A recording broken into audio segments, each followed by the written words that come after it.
Good afternoon, everyone. I am Giselle Gonzalez, and I am the one who will report today. Our topic is all about oral language development and grammar awareness.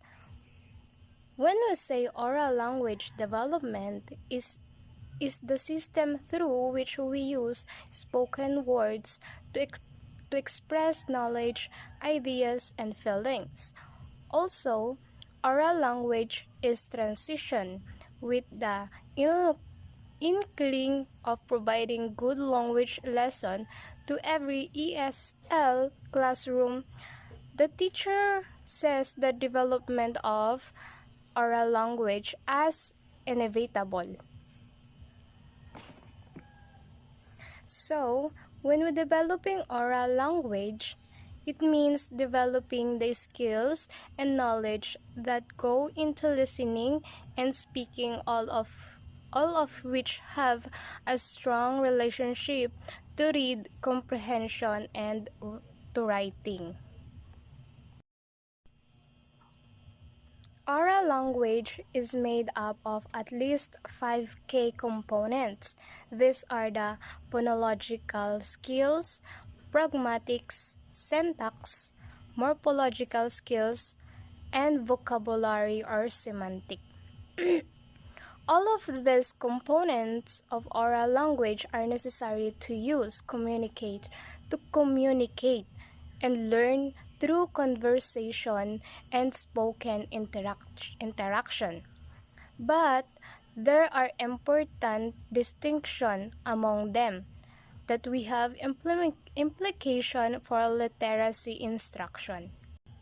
Here is the first component of oral language.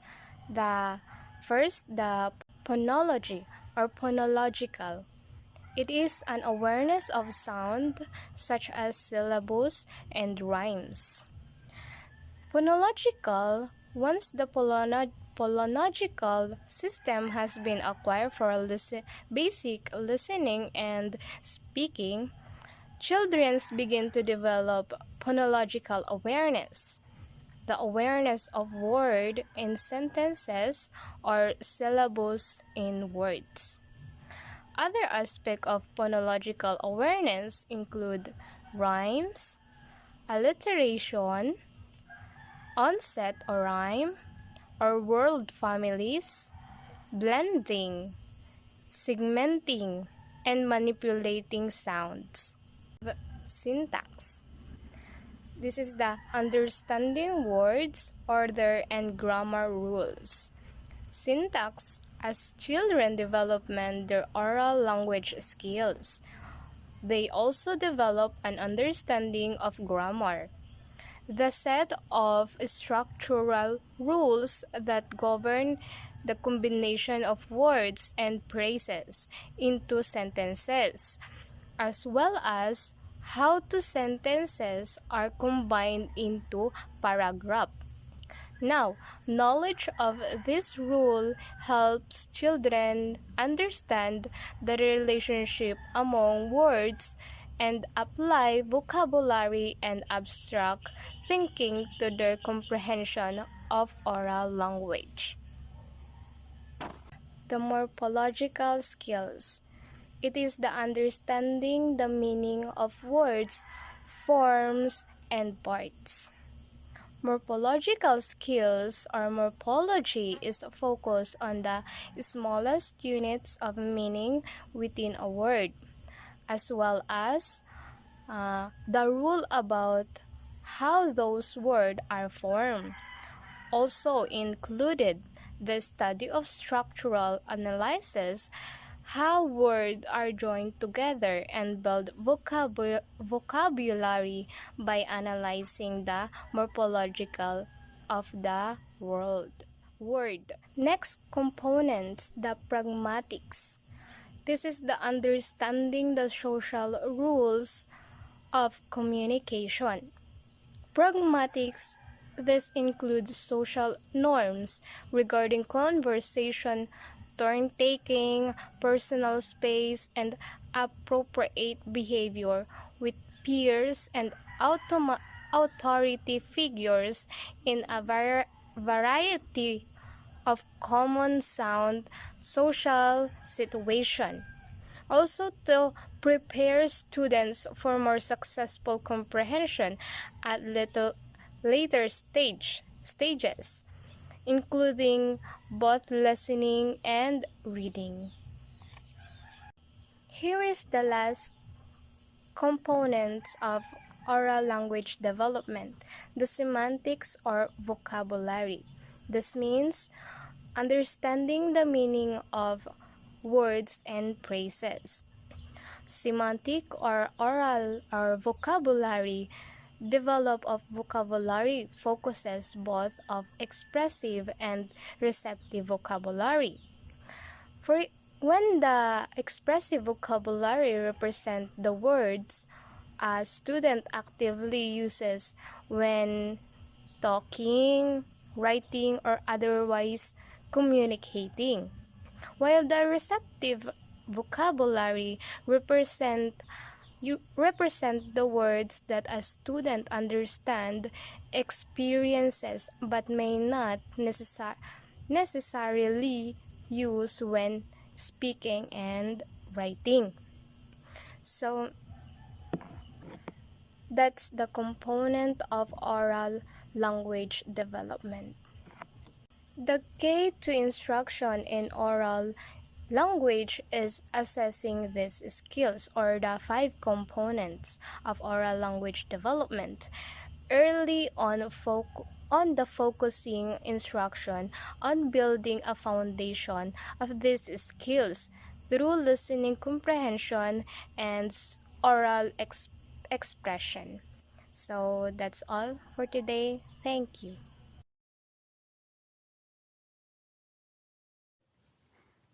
When we say grammar awareness, it can be defined as the ability to reflect on and intentionally manipulate the grammatical structure of the language. Grammatically aware children are able to recognize and correct non-grammatical sentences, that is, sentences that violate the rule of grammar.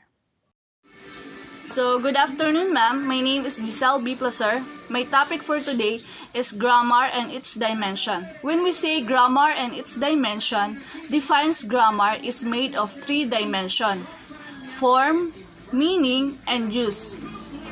Hence, the goal of a grammar test is to test learners to use grammar accurately, meaningfully, and appropriately. Grammar dimension provides students with the language skills they need to communicate accurately, meaningfully, and appropriately. According to the major concentration of current grammatical study, there are 3 dimensions of English grammar: the horizontal dimension, the vertical dimension, the serial dimension. Section we will consider is useful of teaching. The lesson is interesting linear or horizontal orders of the elements. What does form mean of grammar? Grammatical form can be described as what a word, phrase, or clause looks like. Traditional grammar refer to the grammatical forms as parts of speech. For example, the grammatical form of the word dog is noun of the word bite is verb, and the word tiny is adjective. The second one of my topic is teaching grammar. When we say teaching grammar through context will help learners perceive the structure of the language effectively. Teaching grammar in context will help learners to acquire new grammar, structures, and forms. Learners will use grammatical convention more effectively in communication if they learn them in context. What is the importance of teaching grammar? The knowledge of grammar helps the student in the connection of mistake and improvement of written work. A person can't learn a foreign language accurately only through a process of unconsciousness assimilation. Grammar is an sure ground of reference when linguistic habits fail us. So grammar is indispensable for the student. What are the methods of teaching grammar? They have 4 methods of teaching grammar. Number 1 is deductive method, number 2 is inductive method, and number 3 is inductive deductive method, and number 4 is incidental method. When we say deductive method, deductive reasoning, also deductive logic, is the process of reasoning from one or statement to reach a logical conclusion. Deductive reasoning goes in the same direction as that one of condition and links premises with conclusion. Inductive method is a method of reasoning in which a body of observation is synthesized to come up with a general principle. Inductive reasoning is distinct from deductive reasoning.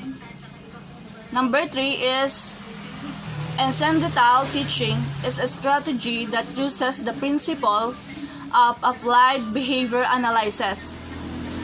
The principle of applied behavior analysis ABA to provide structured learner opportunities in the natural environment by using the child's interests and natural motivation. So the last one is incidental learner or method. Incidental method teaching is an especially useful approach with young children. That's all. Thank you. Good afternoon, classmates. My topic is the continuation of Ms. Placer's report. Overt grammar instruction or direct instruction is one of many strategies. Teaching the grammar point in the target language or student's first language or both is the key to this. Another important part of grammar instruction is by providing examples. It should be based on the following principles: accuracy and appropriateness examples.